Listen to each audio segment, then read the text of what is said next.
అందరికీ నమస్తే. వార్తా కబుర్లకు స్వాగతం. నేను మీ వంశీకృష్ణ. అంబటి రాంబాబు గారి వ్యవహారం ఏదైతే జరిగిందో నిన్న, అది రాష్ట్ర రాజకీయాల్లో కీలక మలుపైతే తిరిగిందండి. గుంటూరులో మాజీ మంత్రి అంబటి రాంబాబు గారు ముఖ్యమంత్రి చంద్రబాబు నాయుడు గారిపై చేసినటువంటి అనుచితమైనటువంటి వ్యాఖ్యలు తీవ్ర రాజకీయ దుమారానికైతే రేపాయి.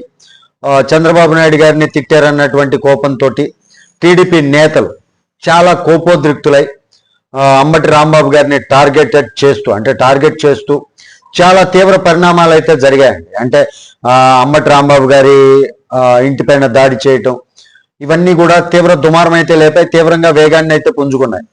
ఈ నేపథ్యంలో గుంటూరులోని అంబటి రాంబాబు గారి ఇంటి వద్ద అనూహ్య ఘటనలు అయితే చోటు చేసుకోవటం రాజకీయ వర్గాల్లో కలకలం రేపిందనే చెప్పొచ్చు. అంటే అంబటి గారి ఇంటిపై జరిగినటువంటి దాడిని మాజీ ముఖ్యమంత్రి వైఎస్ జగన్మోహన్ రెడ్డి గారు తీవ్రంగా ఖండించారు.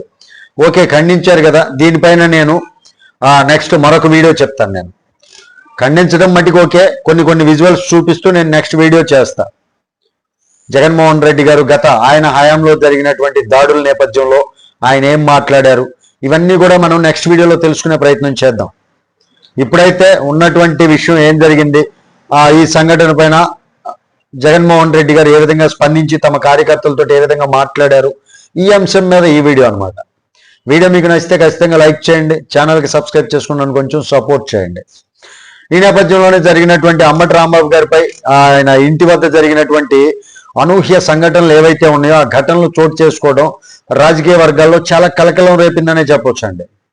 అంబటి ఇంటిపై జరిగినటువంటి దాడిని మాజీ ముఖ్యమంత్రి వైఎస్ జగన్మోహన్ రెడ్డి గారు తీవ్రంగా ఖండాలుగా ఖండించారనమాట. పాపం చాలా ఖండనాలు ఖండించేశారు. ముఖ్యమంత్రి ట్యాగ్ చేస్తూ చేసినటువంటి ట్వీట్లో ఆయన కీలక వ్యాఖ్యలు చేయటం జరిగింది. చంద్రబాబు పాలనలో రాష్ట్రంలో శాంతి భద్రతలు పూర్తిగా కూలిపోయాయని, ఆంధ్రప్రదేశ్ జంగిల్ రాజుగా మారిపోయిందని తీవ్ర స్థాయిలో జగన్ విమర్శలు అయితే జారీ చేశారండి. జంగిల్ రాజుగా ఏం మారిపోయిందో ఏంటో నాకైతే అర్థం కాలేదు, కానీ దానికి సంబంధించి నెక్స్ట్ వీడియోలో నేను మొత్తం ఖుల్లా మాట్లాడే ప్రయత్నం చేద్దాం. తన పాలనపై ప్రశ్నలు వేస్తే హత్యాయత్నాలు దాడులకు దిగుతున్నారని ఆరోపించడం జరిగిందండి జగన్ గారు ఆ ట్వీట్లో. తిరుమల లడ్డూ ప్రసాదం అంశంలో చంద్రబాబు చేసినటువంటి కుట్ర విఫలమవడంతో వైఎస్ఆర్సీపీ నాయకులపై దాడులు విచిత్రంగా రివర్స్ లో మాట్లాడటం ఈయనే సాటండి. వాస్తవానికి జరిగింది దాడే కాదా అనేది కూడా మనం నెక్స్ట్ వీడియోలో అనాలిసిస్ చేద్దాం ఖచ్చితంగా. అంబటి రాంబాబే రెచ్చగొట్టాడా, లేదు వాళ్ళు నిజంగా దాడి చేశారా అనేది కూడా మనం చెప్పే ప్రయత్నం చేద్దాం జనాలకు అర్థమయ్యేలాగా. కానీ వ్యూస్ కొంచెం పెంచండి బాస్, కొంచెం ఏమనుకోకుండా. ఈ అంబటి రాంబాబుపై టీడీపీ గూండాలు కర్రలు రాళ్లతో దాడులు యత్నించినప్పటికీ పోలీసులు సరైనటువంటి రక్షణ కల్పించడంలో ఘోరంగా విఫలమయ్యారని ఆయన పేర్కొనడం జరిగిందండి. సిగ్గుగా లేదా జగన్మోహన్ రెడ్డి? సిగ్గుపడాల్సినటువంటి విషయం ఉంది. ఈ ఘటనను గవర్నర్తో పాటు కేంద్ర హోంశాఖ దృష్టికి తీసుకెళ్లాలని పార్టీ నేతలకు జగన్ సూచించడం జరిగింది. పార్లమెంటు సమావేశాలు జరుగుతున్న నేపథ్యంలో ఢిల్లీలో ఉన్నటువంటి వైఎస్ఆర్సీపీ ఎంపీలు కేంద్రానికి ఫిర్యాదు చేయాలని స్పష్టమైనటువంటి ఆదేశాలు జారీ చేశారు. అంటే జగన్మోహన్ రెడ్డి గారు వాళ్ళకి ఆదేశాలు ఇవ్వడం జరిగింది. ఇదే సమయంలో పార్టీ పరంగా కూడా కీలక నిర్ణయాలు తీసుకున్నారండి జగన్ గారు. ప్రస్తుతం బెంగళూరులో ఉన్న వైఎస్ జగన్ ఏపీకి తిరిగి వచ్చిన వెంటనే నేరుగా గుంటూరు వెళ్లాలని డిసైడ్ అయ్యారు. అంబటి రాంబాబు కుటుంబ సభ్యులను పరామర్శించడంతో పాటు అవసరమైతే రిమాండ్ విధిస్తే జైలుకు వెళ్లి పరామర్శించేందుకు కూడా సిద్ధమయ్యారు. అంటే జగన్మోహన్ రెడ్డి గారు తాడేపల్లి కాదు, బెంగళూరు ఎల్హన్కా ప్యాలెస్ నుంచి బయటికి రావాలి అంటే ఏదో ఒక చావో లేదంటే ఎవరో ఒకళ్ళు జైలుకి వెళ్తేనే ఆయన వస్తారేమో బయటికి ఆంధ్ర రాష్ట్రానికి, లేదంటే ఇలా బెంగళూరులో కూర్చోవడంతోనే ఆయన రాజకీయ ప్రస్థానం అంతా సరిపోతుంది. ఆయన అధికారంలో ఉండగా అయితే తాడేపల్లి ప్యాలెస్ బెంగళూరు తిరగటం షిఫ్టింగ్ అనమాట. అధికారం లేకపోతే బెంగళూరులోనే కూర్చోటం, అక్కడి నుంచి ఎవరైనా చనిపోతేనో, ఏదైనా దాడి జరిగో, లేదు ఏదైనా సంఘటన జరిగి చనిపోతేనో, లేదు ఏదైనా ఇలాంటి జైలు సంఘటనలు వస్తేనో ఆయన బయటకు వస్తాడు పాపం, లేదంటే ఇంట్లో నుంచి రాడు. రిమాండ్ విధిస్తే అంటే జైలుకి వెళ్ళి పరామర్శించేందుకు వస్తా అంటే ఇప్పుడైతే రాడు ఆంధ్రప్రదేశ్కి.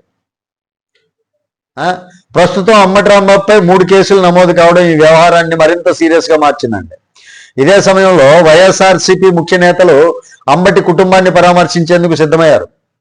Party state coordinator Sajjala Ramakrishna Reddy, Gopireddy Srinivasa Reddy, మాజీ మంత్రులు మేరుగ నాగార్జున, విడదల రజని, మాజీ ఎంపీలు మోదుగుల వేణుగోపాల్ రెడ్డి, నందిగం సురేష్తో పాటు పలువురు నేతలు గుంటూరులో అంబటి నివాసానికి అయితే వెళ్ళనున్నారండి. ఎప్పుడు వెళ్తారు ఏంటి అనేది తెలీదు, వెళ్తారు. గుంటూరు జిల్లా నేతలందరూ సోమవారం అందుబాటులో ఉండాలని జగన్ ఆదేశించడం జరిగింది.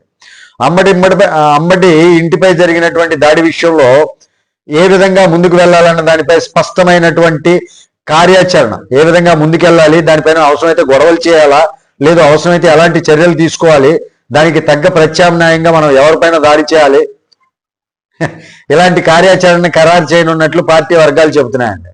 ఈ ఘటన ఏపీ రాజకీయాలను ఎటు తీసుకెళ్తుందో రానున్న రోజుల్లో మరింత ఉత్కంఠతను రేపేటటువంటి, మరింత యాంగ్జైటీని కలిగించేటటువంటి అవకాశం ఉందనే చెప్పొచ్చండి. ఈ అంశం పైన మీ విలువైనటువంటి కామెంట్ రూపంలో తెలియజేయండి కామెంట్ సెక్షన్లో. వీడియో మీకు నచ్చితే ఖచ్చితంగా లైక్ చేయండి, ఛానల్కి సబ్స్క్రైబ్ చేసుకున్నాను కొంచెం సపోర్ట్ చేయండి. Thank you. జై హింద్.